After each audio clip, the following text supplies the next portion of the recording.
Hello guys, I welcome all of you to my YouTube channel.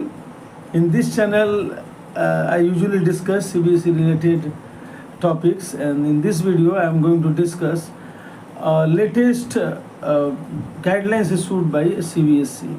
These guidelines have been issued on 1st of April 2025 this year, and according to these guidelines, you can say the content and the topic and the shape of all the trainings have been changed to a great extent. You can see here on the screen all the trainings have been divided into three domains. The first one is core value and ethics, and the second one is knowledge and practice, and the third one is professional growth and development. तो ये नए domains बनाए गए हैं और सारे teachers को इन domains के अनुसार ही ट्रेनिंग करना है. प्रत्येक डोमेन में एक ट्रेनिंग्स का लिस्ट CBSE ने इशू किया है, and we have to do our trainings accordingly.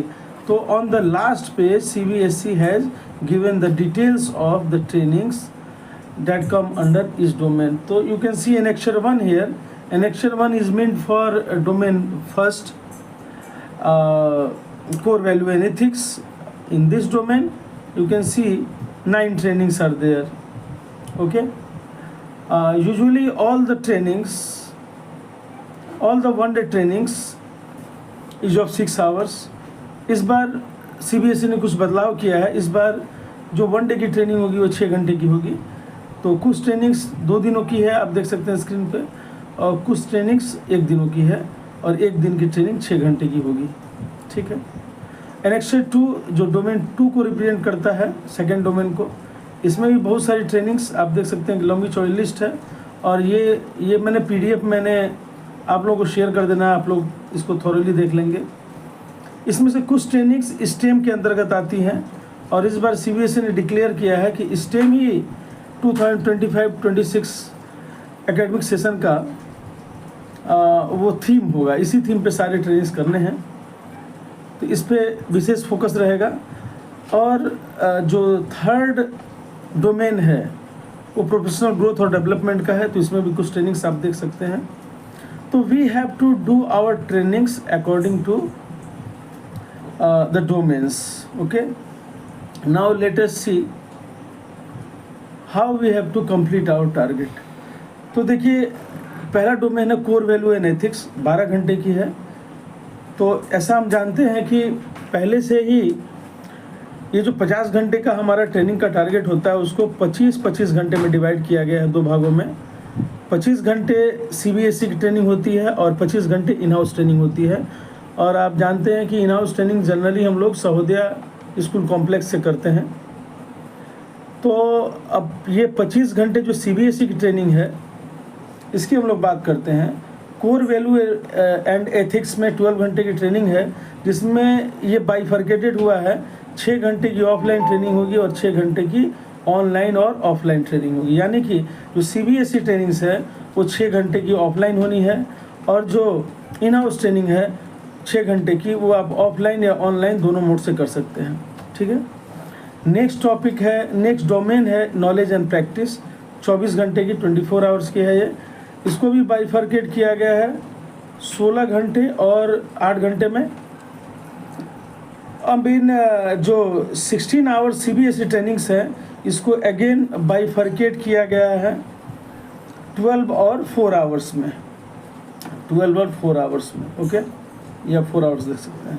So out of these 16 hours, 12 hours have to be done offline and 4 hours have to be done online. And this is worth mentioning here that schools have to register their teachers on the CBSE training portal. So it is the responsibility of the schools to register their teachers for offline trainings. Okay. Now ये फिर मैं बता रहा था 16 घंटे में 12 घंटे आपको ऑफलाइन लेना है. 4 घंटे आप ऑफलाइन या ऑनलाइन दोनों कर सकते हैं.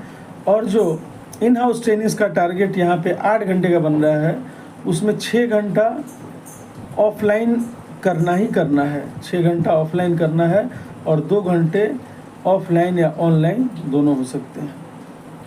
फिर प्रोफेशनल ग्रोथ एंड डेवलपमेंट के 14 आवर्स हैं, जिसमें ये 3 घंटे और 11 घंटे में बटा हुआ है। तो 3 घंटे का जो ट्रेनिंग है ये ऑफलाइन ऑनलाइन दोनों हो सकता है।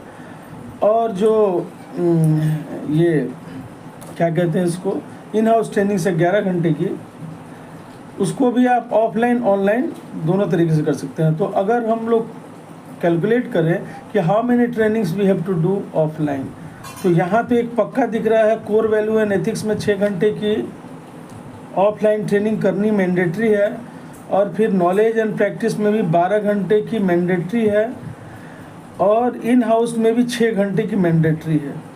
तो यहाँ पे 12 और 6 18 और 6 24, तो 24 आवर्स, और 6 घंटे की एक ट्रेनिंग हो रही है ऑफलाइन ट्रेनिंग। तो 4 trainings are required for each teachers, offline trainings. I would like to make it more clear. 4 offline trainings are required for each teachers, and rest of the trainings can be done through online mode. ये मैंने discuss इसलिए किया कि offline trainings में पैसे देने होते हैं, तो जितना मिनिमम रिक्वायरमेंट है ऑफलाइन ट्रेनिंग की उतना तो करना ही होगा। तो स्क्रीन के सामने स्क्रीन देख के मैंने कैलकुलेट किया कि यहाँ पर कोर वैल्यू एंड एथिक्स की 6 घंटे की ऑफलाइन दिख रही है, नॉलेज एंड प्रैक्टिस की फिर 12 घंटे की ऑफलाइन कंपलसरी दिख रही है, और फिर नॉलेज एंड प्रैक्टिस में ही 6 घंटे की ऑफलाइन इन हाउस ट्रेनिंग्स में कंपलसरी दिख रही है। तो 6 6 12 और 12 12 24, 24 hours of training have to be done through offline mode. करना ही है क्योंकि ये तो CBSE की गाइडलाइंस है, और ये गाइडलाइंस जुड़ती है एफिलिएशन नोटिफिकेशन से। You can see here it is clearly given, reference is invited to affiliation notification 16/2021 dated 24/9/2021। तो ये तो एफिलिएशन से जुड़ा हुआ होता है। CBSE हमेशा यही बात करती है कि ट्रेनिंग्स कंपलसरी है और करना ही होता है। तो हम चाहेंगे कि सारे टीचर्स जो हैं वो एक अपना रिकॉर्ड मेंटेन करें, और डोमेन वाइज कितने ट्रेनिंग्स उनके कंप्लीट हो गए, कितने बाकी हैं, इनका रिकॉर्ड करें, इनका रिकॉर्ड रखें। और सारे ट्रेनिंग्स को जैसे as and when trainings will be completed by the teachers, they have to be uploaded on CBSE training portal और OSIS portal. Okay, thank you for watching this video. If there is any confusion regarding any topic, you can ask me. Thank you a lot for being with me.